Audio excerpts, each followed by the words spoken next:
इस लेक्चर का जो टॉपिक है वो बिल्कुल ही फ्रेश नया टॉपिक हम शुरू कर रहे हैं और टॉपिक का नाम है, चैप्टर का नाम है ग्रेविटेशन। ठीक है, तो इस चैप्टर में हम पूरा का पूरा ग्रेविटेशन के बारे में पढ़ेंगे और ये चैप्टर कई सारे वीडियो लेक्चर्स में पार्ट वाइज बनेगा। ठीक है, तो जो इस वीडियो लेक्चर में हम शुरू करेंगे वो है ग्रेविटेशन और उसके इंट्रोडक्शन के बारे में देखेंगे। ठीक है ना, कि ग्रेविटेशन का मतलब क्या है और ये वर्ड आया कहां से। ठीक, तो इसके इंट्रोडक्शन में अगर हम देखें तो बेसिकली जो ग्रेविटेशन वर्ड है इसको सबसे पहले, ठीक है ना, न्यूटन साइंटिस्ट थे, उन्होंने लेकर आया। ठीक है ना, उन्होंने ग्रेविटेशन के बारे में खोज करी और ये ग्रेविटेशन बेसिकली उन्होंने क्या डिफाइन किया कि ये ग्रेविटेशन क्या चीज है। ठीक, तो हम क्या कहेंगे, आप चाहें तो इस चीज को नोट भी करते रहें कि gravitation is the force of attraction between two massive bodies in the universe. ठीक है ना, बिल्कुल ही सिंपल लैंग्वेज में अगर हम बात करें तो ग्रेविटेशन क्या चीज है। Gravitation is a force of attraction between two massive bodies in the universe. मतलब क्या है, देखिए, अगर हमने मान लिया कि ये एक कोई भी बॉडी है, ठीक है ना, जिसका मास सपोज हमने कहा m1, ये एक बॉडी जिसका मास हमने कहा m2, तो इस चीज को जो साइंटिस्ट थे न्यूटन, उन्होंने क्या बोला कि ये दोनों बॉडीज एक दूसरे को कुछ फोर्स लगा करके एक दूसरे की तरफ अट्रैक्ट करने की कोशिश कर रही है। ठीक है, यानी कि जो मास 1 है इसने मास 2 को अपनी तरफ अट्रैक्ट किया, यानी कि इधर फोर्स लगाया, और जो मास 2 है उसने मास 1 को अपनी तरफ अट्रैक्ट किया, यानी इधर फोर्स लगाया। क्लियर? तो हमने मान लिया कि ये जो फोर्स है इसे हमने इस तरह से कहा force on object 2 due to 1, और इसे हमने कहा force on object 1 due to 2, इस तरह से। यानी कि force on object 2 due to 1 towards 1 और force on object 1 due to 2 किसकी तरफ, टुवर्ड्स 2। क्लियर? तो ये जो फोर्स था, इसी फोर्स को न्यूटन ने क्या बोला, फोर्स ऑफ ग्रेविटेशन। यानी कुल मिलाकर बात यह है कि अगर हम ग्रेविटेशन की बात कर रहे हैं तो हम फोर्स की बात कर रहे हैं। क्लियर? तो ये रहा ग्रेविटेशन का फोर्स, और ग्रेविटेशन का फोर्स दो ऑब्जेक्ट्स के बीच में लग रहा है। क्लियर है? ठीक। अब बात ये आती है कि ये जो दोनों फोर्स लग रहे हैं ग्रेविटेशन के, ठीक है ना, ये कितने हैं, इनका मैग्नीट्यूड कितना है, इनका डायरेक्शन क्या है, या इनकी क्या प्रॉपर्टीज हैं। ठीक, अब इन्हीं के बारे में हम डिस्कशन शुरू करते हैं। ठीक है ना, तो इतनी बात अभी तक हमने सीख ली कि जो ग्रेविटेशन है उसे हम क्या कह सकते हैं, force of attraction between two massive bodies।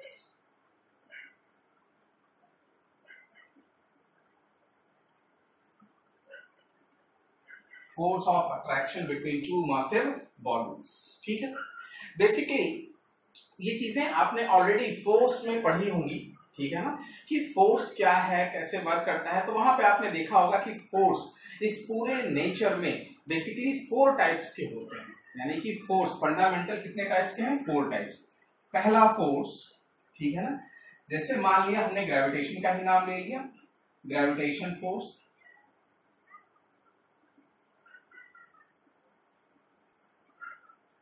जो फर्स्ट फोर्स मान लिया हमने gravitational force, second force electromagnetic force,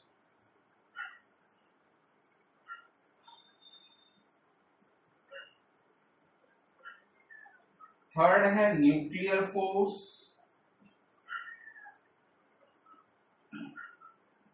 third क्या है, न्यूक्लियर फोर्स, और फोर्थ है आपका, इसे बोलते हैं वीक फोर्स।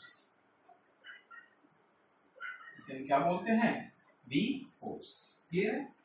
तो जो ग्रेविटेशनल फोर्स है वो इस नेचर के 4 फंडामेंटल फोर्सेस में से एक है। ये क्या है, 4 फंडामेंटल फोर्सेस ऑफ नेचर, और ये जो ग्रेविटेशनल फोर्स है, ऐसा माना जाता है कि ये ग्रेविटेशनल फोर्स का मैग्नीट्यूड इन चार में से सबसे कम होता है, सबसे वीक होता है। ठीक है, इस चीज को आप नॉर्मली भी एक्सपीरियंस कर सकते हैं। लाइक अगर आपसे कहा जाए कि आप अपने टेबल पे दो पेन, आपकी जो पेन है उसको आप रख दीजिए, कुछ दूरी पर रख दीजिए, क्या दोनों पेन में मास है? हाँ बिल्कुल है। और क्या वो इस नेचर में? हाँ बिल्कुल है। तो अगर वो नेचर में है और दोनों पेन में मास है, यानी उनके बीच कोई फोर्स तो लग रहा होगा। लेकिन क्या वो दोनों पेन एक दूसरे की तरफ अट्रैक्ट होते हैं क्या? नहीं, बिल्कुल नहीं होते हैं। उसके पीछे एक सिंपल सा रीजन है कि ये जो ग्रेविटेशनल फोर्स है, ये ग्रेविटेशनल फोर्स बेसिकली बहुत ही वीक है।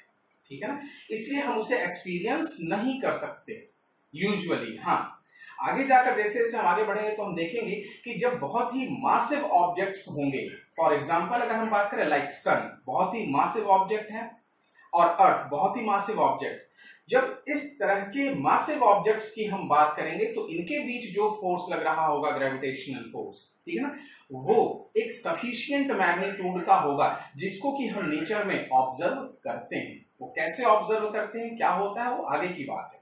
यानी कुल मिलाकर कहने की बात कि ग्रेविटेशनल फोर्स बहुत ही वीक फोर्स है और normally for small mass objects हम इन्हें यूजुअली एक्सपीरियंस नहीं कर सकते। ठीक है, अब हम बात करेंगे कि ये जो ग्रेविटेशनल फोर्स दो मासेस के बीच लग रहा है, इस ग्रेविटेशनल फोर्स की वैल्यू कितनी है। ठीक, चलिए देखते हैं। तो बेसिकली न्यूटन साहब ने अपना एक लॉ दिया था जिसे हम न्यूटन्स लॉ ऑफ ग्रेविटेशन भी कह सकते हैं, तो हम उसी नाम से पढ़ते हैं इसे। क्या है? Newton's law of gravitation. Newton's law of gravitation. तो न्यूटन साहब ने क्या कहा कि ये दोनों ऑब्जेक्ट्स अगर एक दूसरे पर फोर्स लगा रहे हैं तो सबसे पहली चीज देखिए, हमने यहाँ पे क्या लिखा है, F21 यानी कि force on object 2 due to 1 और F12 यानी force on object 1 due to 2। तो उन्होंने पहली बात तो क्या कही कि जो मैग्नीट्यूड है F21 is equal to F12 magnitude, यानी इन दोनों फोर्सेस का मैग्नीट्यूड डिफरेंट नहीं है बल्कि क्या है, सेम। डजंट मैटर कि कौन सा ऑब्जेक्ट किस ऑब्जेक्ट पर फोर्स लगा रहा है, यानी कहने की बात कि इन दोनों के बीच जो फोर्स ऑफ अट्रैक्शन है वो क्या है, सेम है। वो चाहे मास m1 ने m2 पर लगाया या m2 ने m1 पर लगाया। देखिए ये हमने लिखा, तो मान लिया कि वो किसके बराबर है, f के बराबर।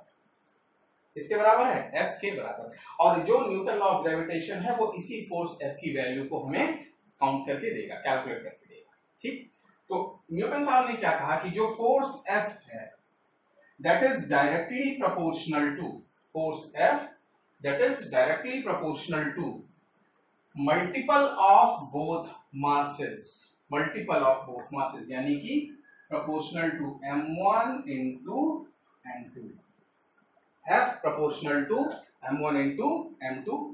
और उन्होंने क्या कहा कि F is inversely proportional to, ठीक है ना, मान लेते हैं कि इनके बीच की जो डिस्टेंस है वो r है, इनके बीच की डिस्टेंस हमने मान ली फिलहाल कितना, r। तो उन्होंने क्या कहा कि F is inversely proportional to square of distance between them. देखें, F is inversely proportional to square of distance between the two objects। यानी अब अगर हम इन दोनों को एक साथ रख के देखें, इन दोनों इक्वेशंस को एक साथ रख के देखें तो हमें क्या मिलेगा, क्या मिलेगा कि F is proportional to m1 m2 upon r square। F is proportional to m1 m2 upon r square। अब प्रोपोर्शनैलिटी को हटाने के लिए हम कोई कांस्टेंट यूज करते हैं, यहां भी एक कांस्टेंट यूज किया गया, तो हमने क्या लिखा, F is equal to G m1 m2 upon r square. और ये है हमारा basic Newton's law of gravitation का फॉर्मूला। F is equal to G m1 m2 upon r square, जहां पर देखिए G क्या चीज है, ये प्रोपोर्शनैलिटी को हटाने के लिए हमने अपनी तरफ से एक कांस्टेंट इंट्रोड्यूस किया है, ठीक है ना। तो कांस्टेंट इंट्रोड्यूस किया तो ये प्रोपोर्शनैलिटी हटी, इक्वालिटी आ गई। लेकिन हमें इस कांस्टेंट को अगर इंट्रोड्यूस किया है तो इसके बारे में इंफॉर्मेशन भी होनी चाहिए। तो न्यूटन साहब ने इस जी की वैल्यू को प्रैक्टिकली पता किया, ठीक है ना। जो कांस्टेंट जी है इसकी वैल्यू को पता किया। तो हम थोड़ा जी के बारे में बात करें। तो ये जो जी है, ठीक है ना, जी, इसे हम बोलते क्या है, यूनिवर्सल ग्रेविटेशनल कांस्टेंट। यूनिवर्सल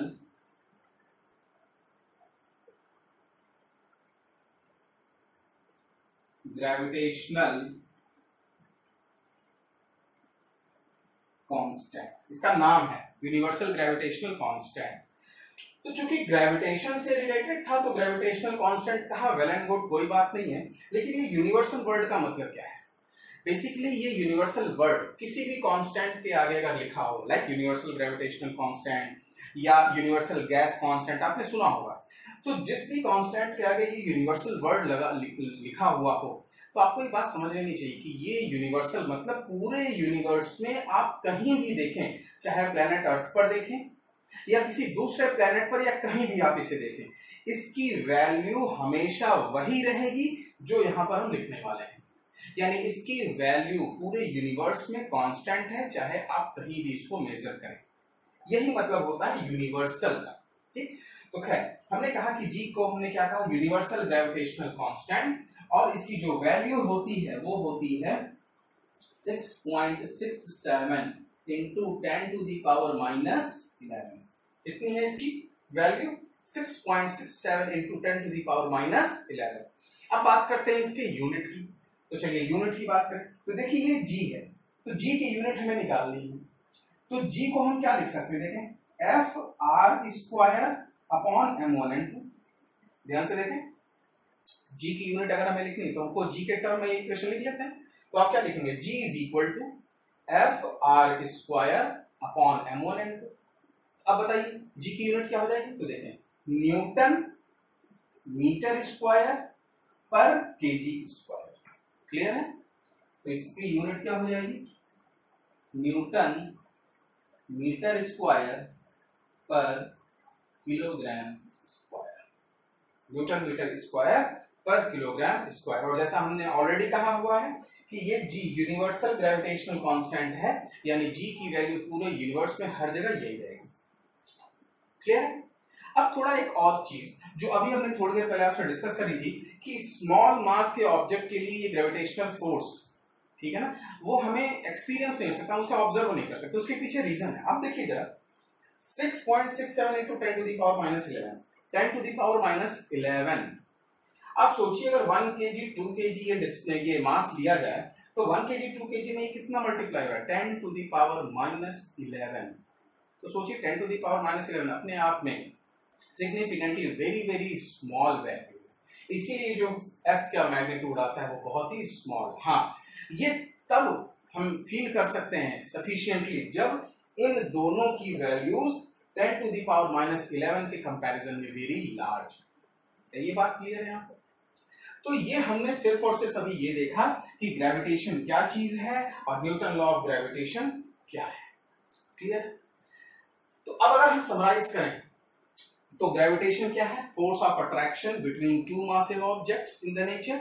और वो फोर्स का मैग्नीट्यूड, याद रखें अभी तक हमने डायरेक्शन की कोई बात नहीं करी, फिलहाल हम मैग्नीट्यूड पे बात कर रहे हैं। वो फोर्स का मैग्नीट्यूड इस इक्वेशन से हम निकाल सकते हैं, where G is universal gravitational constant और ये रही जी की वैल्यू। इतना स्क्रीन को पास करें, कॉपी करें। क्लियर? चलो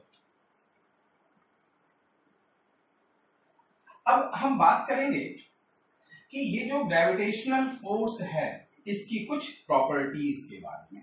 क्लियर है क्या कि ये जो ग्रेविटेशनल फोर्स है इसकी प्रॉपर्टीज क्या क्या हैं? ठीक है, तो आप लिखते भी रहें और एक एक पॉइंट को हम डिस्कस भी करते रहेंगे। तो लिखें first point, properties of gravitational force, और उसमें फर्स्ट पॉइंट लिखें। First point, gravitational force is always attractive. Gravitational force is always attractive. ये प्रॉपर्टी है कि ग्रेविटेशनल फोर्स हमेशा क्या होता है, अट्रैक्टिव। इसका मतलब अगर हम फर्स्ट प्रॉपर्टी को डिस्क्राइब करें तो ये हो गया मास m1, ये हो गया मास m2, और अगर ये दोनों एक दूसरे से r दूरी पर हैं, ठीक है ना, या डिस्टेंस को थोड़ा सा हम कहीं दूसरी तरफ भी दिखाएं क्योंकि यहाँ पे हमें इनका फोर्स शो करना है, तो हमने इनके बीच का डिस्टेंस दिखा दिया r इस तरह से। तो हमने क्या कहा कि इन दोनों के बीच फोर्स लग रहा है और वो फोर्स अट्रैक्टिव है, ठीक है ना। मतलब m1 ने m2 पर जो फोर्स लगाया वो अपनी तरफ, क्योंकि अट्रैक्ट करना है, और ऐसे ही m2 ने m1 पर जो फोर्स लगाया वो अपनी तरफ, यानी कि अट्रैक्ट करने वाला। क्लियर? यानी कि m1 ने m2 पर जो लगाया वो इधर, और m2 ने m1 पर जो लगाया फोर्स इधर। अब अगर इस फोर्स को हम बोलें F21, मतलब force on mass 2 due to 1, और इसे क्या कहते हैं, force on mass 1 due to 2, तो दोनों एक दूसरे की तरफ अट्रैक्टिव इन नेचर। अभी फर्स्ट पॉइंट खत्म नहीं हुआ, ठीक है। तो अभी हमने फर्स्ट पॉइंट का आधा पोर्शन देखा, क्या कि the force is always attractive in nature, ये अट्रैक्ट हो गया। एंड अब लिखे आगे, एंड these forces acts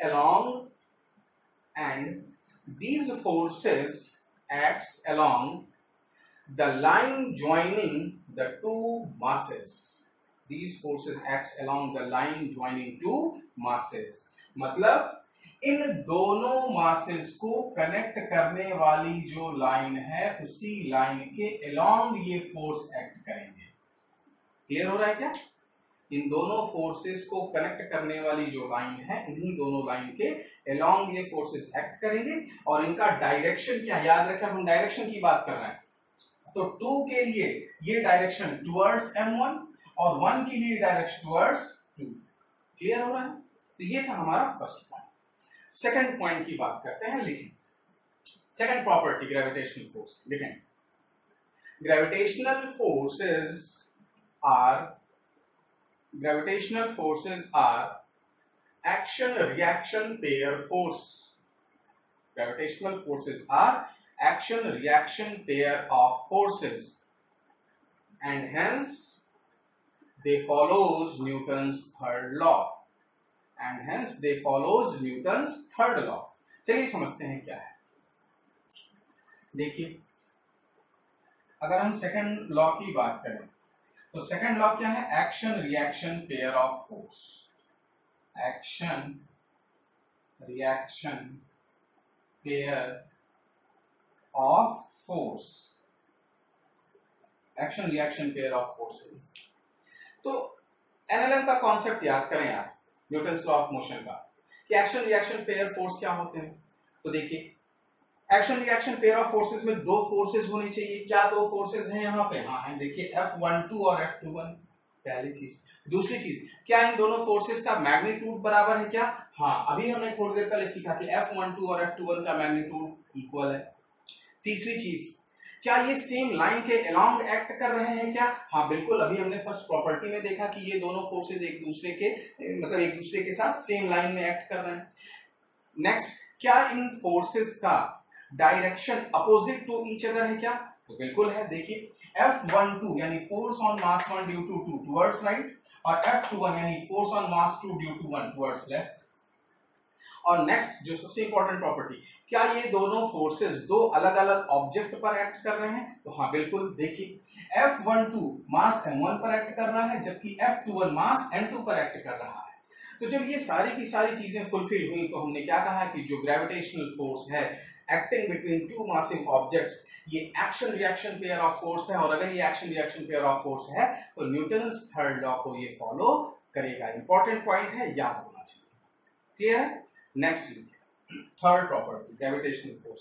देखिए gravitational force is not gravitational, या ऐसे लिखें gravitational force between 2 massive objects, gravitational force between 2 massive objects is not affected by the medium between them. Is not affected by the medium between them. मतलब कहने का क्या है? Third देखिए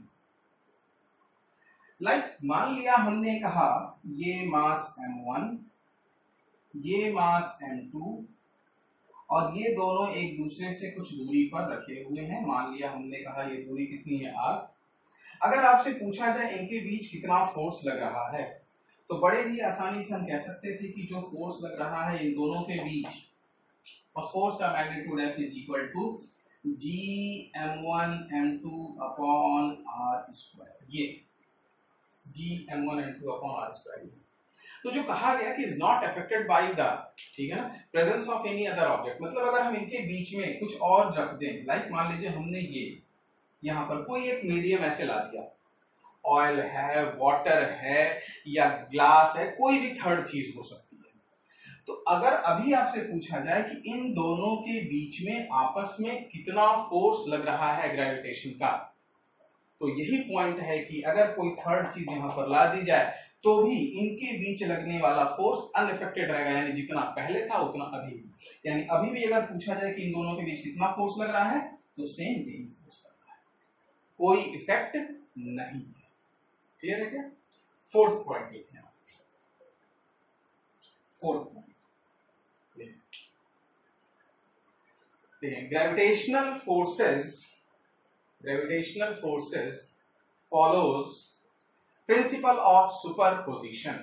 gravitational forces follows principle of superposition. बड़ा ही simple सा concept है और वेक्टर से रिलेटेड कॉन्सेप्ट है। क्या है समझिए, मान लिया हमने कहा कि एक मास m1 है यहाँ पर, एक मास m2 है यहाँ पर और एक मास m3, यानी हमारे पास 3 मासेस हैं m1, m2 and m3।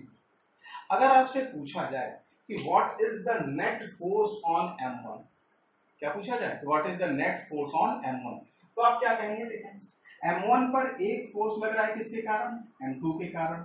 m1 पर एक फोर्स लगेगा किसके कारण? m3 के कारण।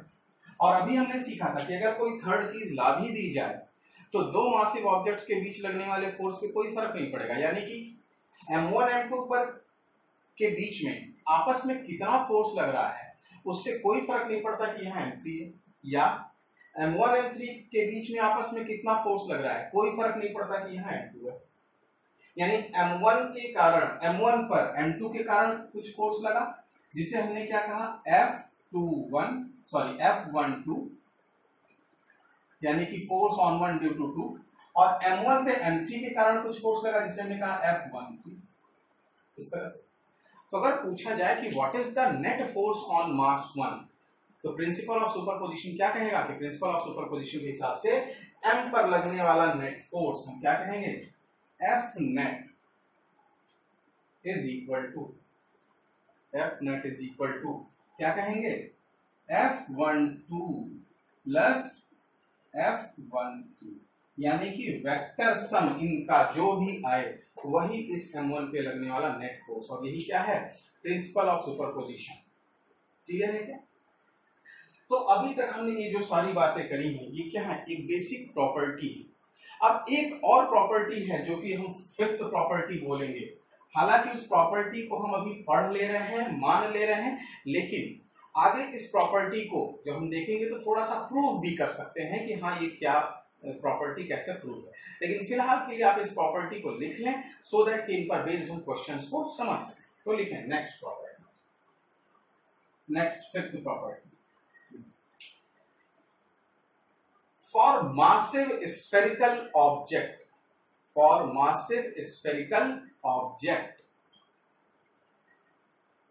of uniform shape and density,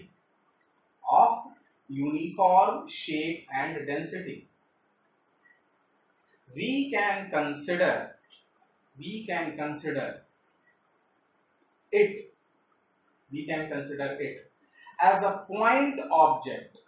We can consider it as a point object of same mass kept at its center of mass. इसका मतलब क्या है? जैसे देखिए हमने यहाँ पर ये जो m1 m2 ये सब माने हैं, बेसिकली हम मान के चल रहे हैं कि ये m1 m2 क्या है? बिल्कुल पॉइंट मासेस, बिल्कुल स्मॉल पॉइंट मासेस। जिनका कोई भी लार्ज शेप नहीं है। लेकिन अगर मान लीजिए हमारे पास एक लार्ज शेप हो जाए, लाइक हमने कहा कि स्फीयर है, एक लार्ज स्फीयर यहां पर है। मान लिया इस स्फीयर का मास हमने कहा m1 और रेडियस r1, ठीक है ना। ऐसे ही एक लार्ज स्फीयर है जिसका मास m2 और रेडियस r2, और मान लिया कि ये दूरी, ध्यान से देखिएगा कहां से कहां की दूरी की बात कर रहे हैं, ये रेडियस r2, ये r1, ये r2, और हमने ये दूरी ले ली, मान लीजिए r, दूरी कितनी ले ली r। अब आपसे पूछा जाए, याद रखिए ये दोनों स्फीयर है यूनिफॉर्म शेप डेंसिटी सर्कल। अगर पूछा जाए कि इनके बीच कितना फोर्स लग रहा होगा, तो भाई ठीक है, इसका मास m1 है, इसका मास m2 है, तो फोर्स कितना हो जाएगा, F is equal to G m1 n2 upon r square. क्या इनके बीच की दूरी r है? हाँ बिल्कुल दिख रही है कि r है दूरी, तो फोर्स कितना हो जाएगा, F is equal to G m1 n2 upon r square. लेकिन ये गलत है, लेकिन ये क्या है, गलत। मतलब अगर हम इनके बीच फोर्स लिखें F is equal to G m1 m2 upon r square, तो ये क्या है, रॉन्ग इंटरप्रिटेशन है, बिल्कुल गलत है। तो इस तरह के सिचुएशन में जो प्रॉपर्टी हमने अभी पढ़ी है वो काम आएगी। क्या, इस पूरे स्फीयर को हम मान सकते हैं m1 मास का एक point object kept at its centre. क्या प्रॉपर्टी है, इस पूरे स्फीयर को हम मान सकते हैं एक मास m1 kept at its centre. Similarly इस पूरे स्फीयर को हम मान सकते हैं एक point mass kept at its centre, ठीक है।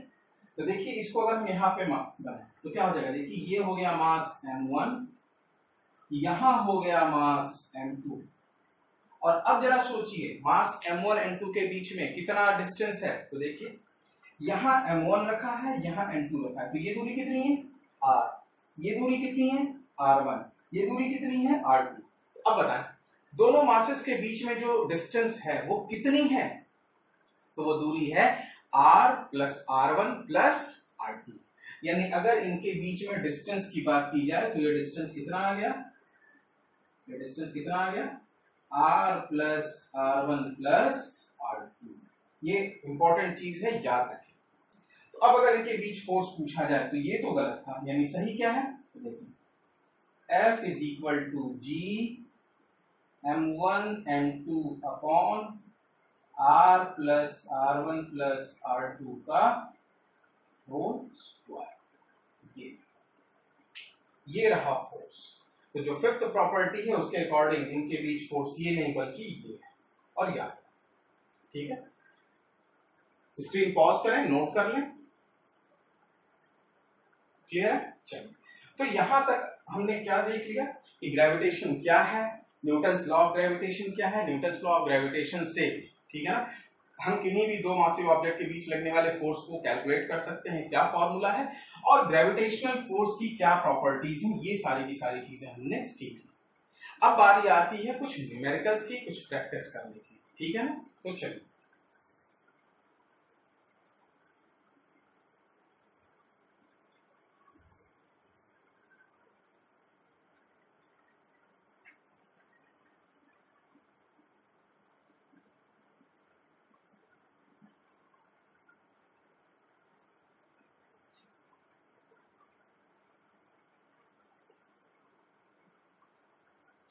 एक बिल्कुल ही सिंपल से क्वेश्चन से शुरुआत करते हैं। मान लिया हमने कहा कि हमारे पास एक पॉइंट मास है m1, जिसका मास मान लिया हमने 10 kg है। याद रखें हम पॉइंट मास मान रहे हैं। एक पॉइंट मास है m2 जो कि 20 kg है, ठीक है, और इन दोनों के बीच की जो डिस्टेंस है वो है 1 मीटर। तो डिस्टेंस कितनी है, 1 मीटर। आपसे पूछा जाए, देखिए इस क्वेश्चन को 3 तरीके से पूछा जा सकता है, तीनों का एक ही सॉल्यूशन है। ध्यान से सुनिए क्या क्या क्वेश्चन है, आप चाहें तो नोट करें। पहला क्वेश्चन क्या बन सकता है, what is the gravitational force acting between these two masses. First question बिल्कुल simple, what is the force of gravitation acting between these two masses. दूसरा क्वेश्चन, सेकंड और थर्ड सेम ही टाइप का क्वेश्चन है, बस कहने का फर्क है क्या कि what is the force with which m1 is attracting m2। What is the force with which m1 is attracting m2। या थर्ड क्वेश्चन इसी को हम बना सकते हैं कि what is the force with which m2 is attracting m1।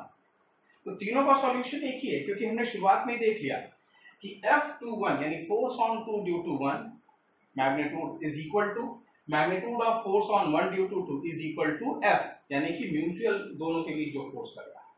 तो solution की बात करें तो सॉल्यूशन क्या है, बहुत ही सिंपल, केवल प्रैक्टिस के लिए। तो F is equal to G m1 m2 upon r square. सारा SI यूनिट में, हमने भी SI यूनिट में यहाँ पे लिखते हैं, चलिए लिख यहाँ r स्क्वायर। अब वैल्यूज की बात करेंगे तो G यानी 6.67 into 10 to the power minus 11 into m1 यानी कि 10 kg इंटू m2 यानी कि 20 kg अपॉन r स्क्वायर। ठीक है ना, एक काम करते हैं, यहाँ पे r को 2 ले लेते हैं, ठीक है ना, कैलकुलेशन इजी हो जाएगी और कोई फर्क नहीं है। 2, ठीक, कितना हो जाएगा 2 का स्क्वायर यानी 2 इंटू 2। तो ये 2 से ये कैंसिल होकर कितना हो गया 5, और ये 2 से ये कैंसिल होकर कितना हो गया 10। बोले क्लियर है क्या? अब मल्टीप्लीकेशन कर लेते हैं, तो मल्टीप्लीकेशन करेंगे तो ये कितना आंसर आ जाएगा, F इज इक्वल टू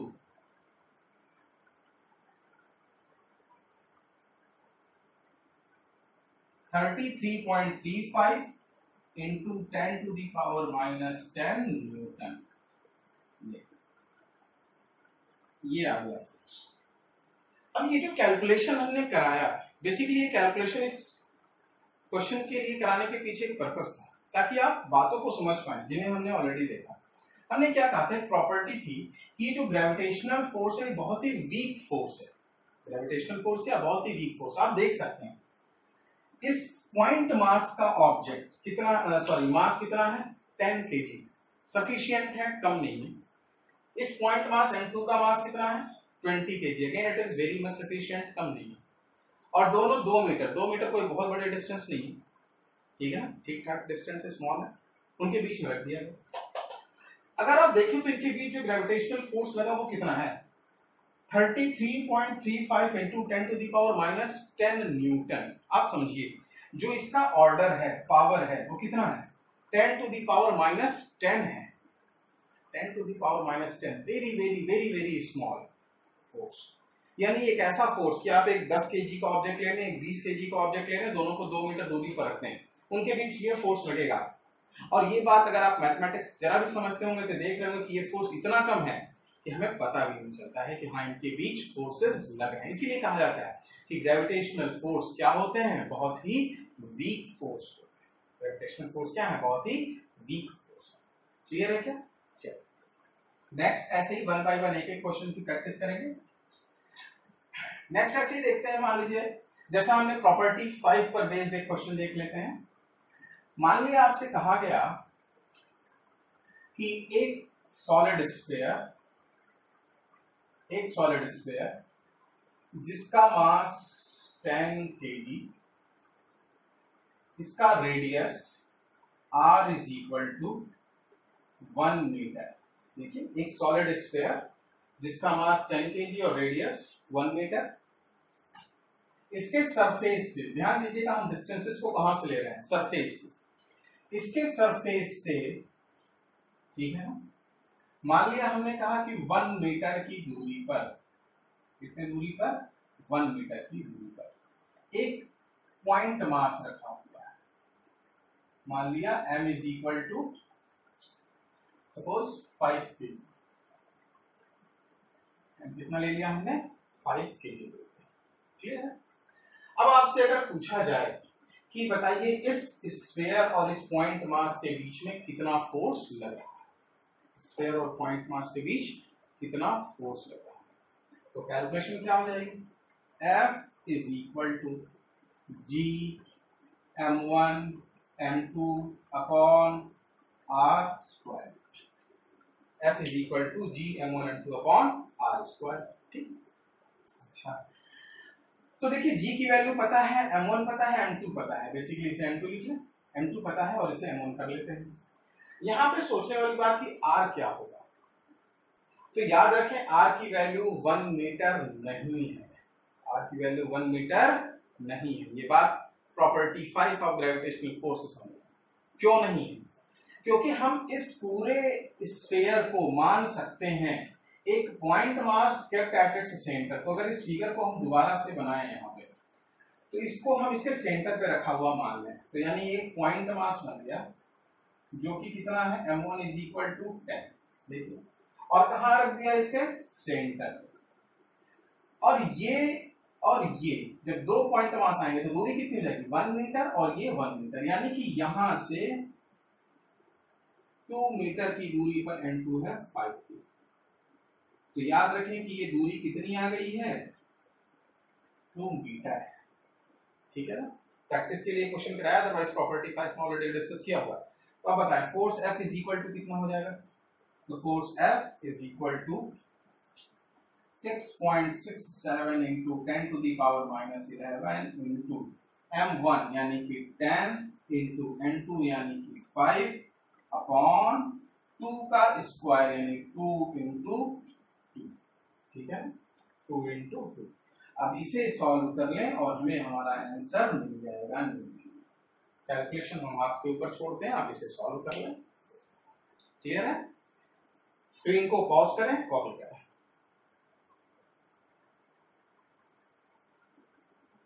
ठीक है, चलिए नेक्स्ट क्वेश्चन पर आते हैं। देखिए, अभी तक हमने जो 2 क्वेश्चंस किए, उन दोनों क्वेश्चंस में जो मासेस थे उनको फाइनली हमने पॉइंट मास की तरह से कन्वर्ट कर लिया। या तो वो ऑलरेडी पॉइंट मास थे या हमने उन्हें किसी प्रॉपर्टी की हेल्प से पॉइंट मास की तरह से कंसिडर कर लिया।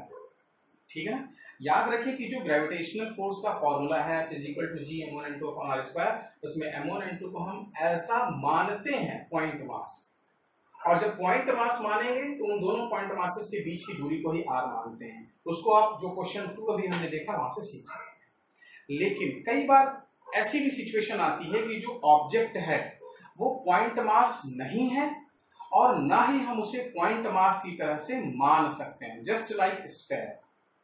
तो उस कंडीशंस में फोर्सेस कैसे कैलकुलेट किए जाएंगे, तो देखते हैं कैसा क्वेश्चन है। जैसे देखें, हमने कहा कि मान लिया ये एक यूनिफॉर्म रॉड है। ये क्या है, यूनिफॉर्म शेप की एक रॉड है। इस रॉड का मास कैपिटल M और लेंथ कितना है, M। ये एक यूनिफॉर्म रॉड है। ठीक है ना, हम यहां पे लिख भी देते हैं यूनिफॉर्म रॉड, जिसका मास M, लेंथ L है। ठीक है, रॉड के इस पॉइंट से, ठीक है, R दूरी पर, रॉड के इस पॉइंट से कितने दूरी पर, R दूरी पर हमने मान लिया एक पॉइंट मास रखा हुआ है जो है M। तो ध्यान से देखें,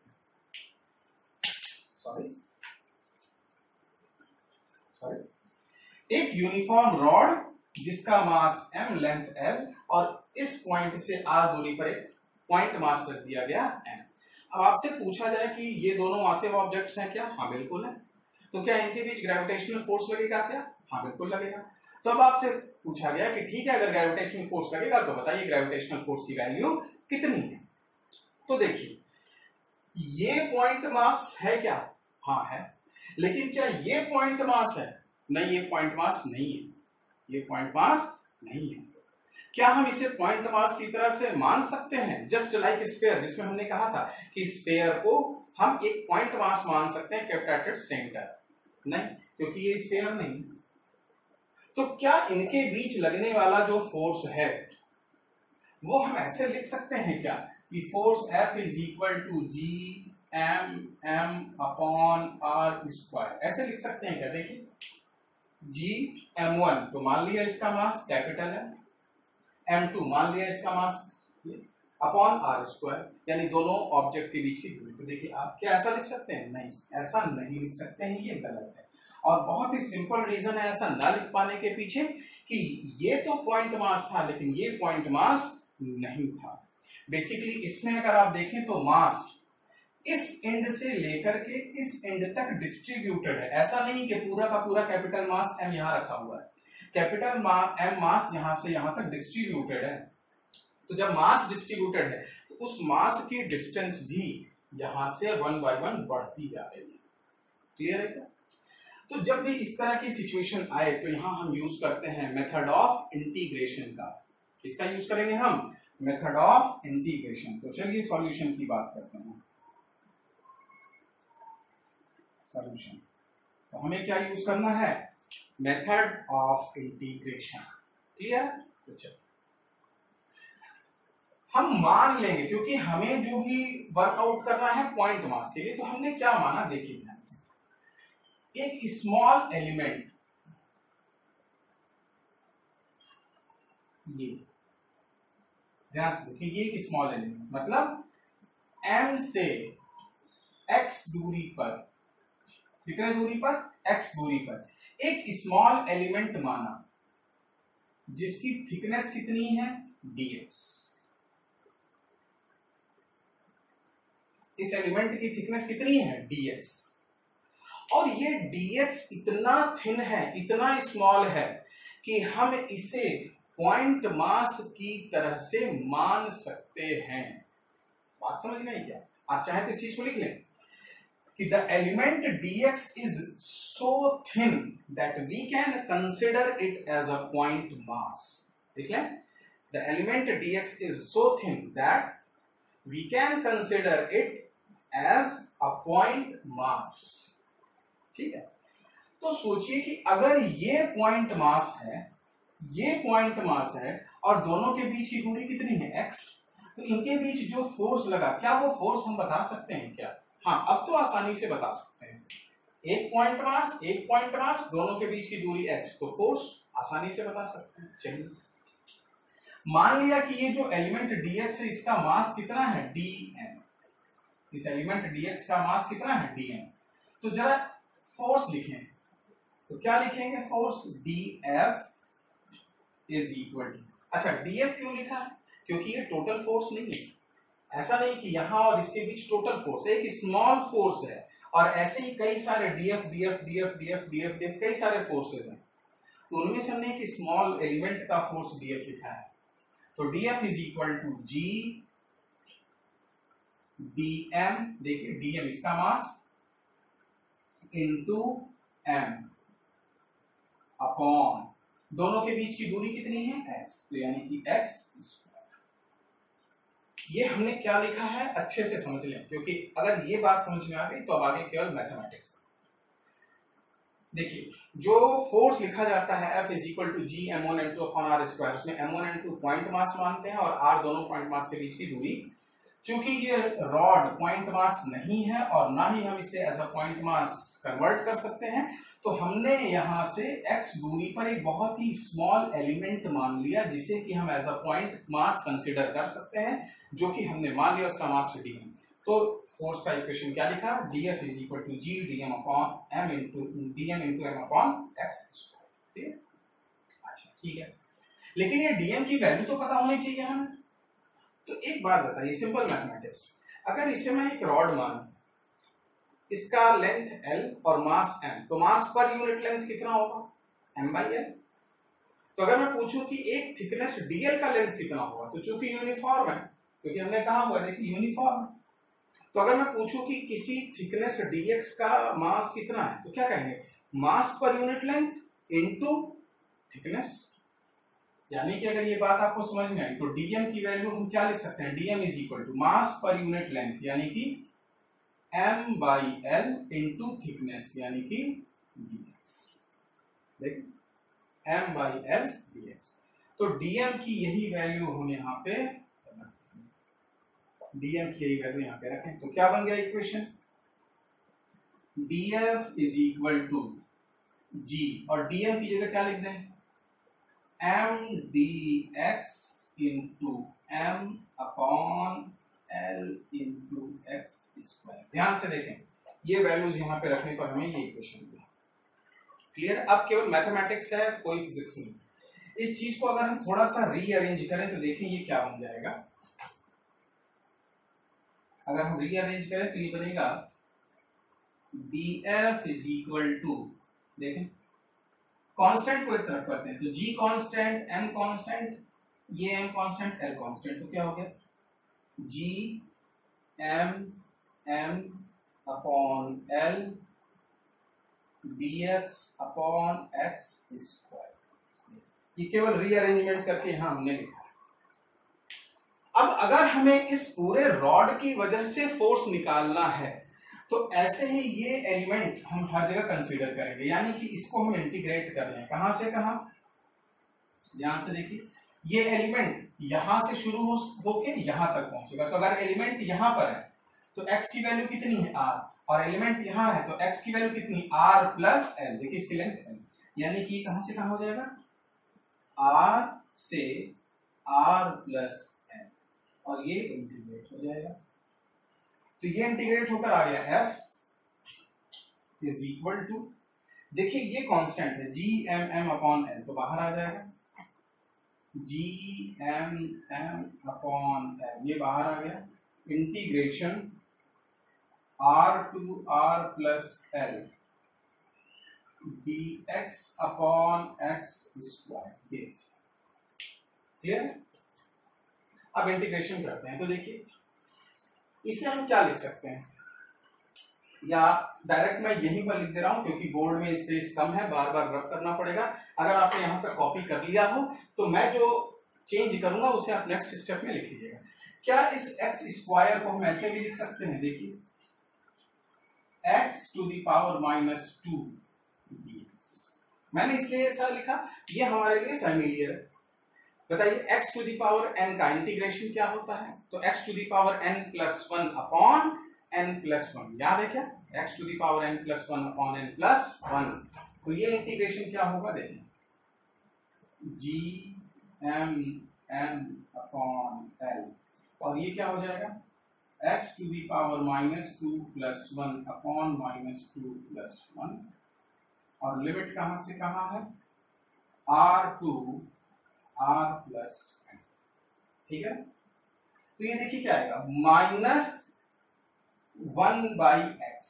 समझ में आया क्या, ये क्या चीज हो गया, माइनस 1 बाई एक्स, यानी ये क्या आ गया g m upon l minus 1 by x. ठीक है ना, कैलकुलेशन है r टू r प्लस। अब मैथमेटिक्स में आपने देखा होगा कि अगर माइनस है तो हम लिमिट को चेंज कर देते हैं, यानी लोअर लिमिट को अपर लिमिट, अपर लिमिट को लोअर लिमिट, तो माइनस हट जाता है। यानी यही हमारा क्या बन जाएगा, जी m upon l 1 upon x, और लिमिट r से r plus, sorry limit change है r टू r प्लस। अब ये वैल्यूज यहां पे हम रखते हैं। ठीक है, स्क्रीन पॉज करके कॉपी कर लें सो दैट फर्दर कैलकुलेशन किया जाए। ठीक है, चलो यहां कैलकुलेशन करते हैं हम। तो देखिए लिमिट्स रखेंगे तो ये क्या टर्म बन गया, f is equal to g m upon l 1 upon r minus 1 upon r plus l। ठीक है, ये देखिए इधर आ गया, क्या हो जाएगा, r plus m minus r upon r into r plus l। देखिए क्या आ जाएगा, ये g m upon l r plus l minus r upon r into r plus l। ठीक है, r से r कैंसिल हो गया। ठीक है, और ये जो l था इससे ये l कैंसिल हो गया। ठीक, तो यानी फाइनल आंसर हमारा क्या आया,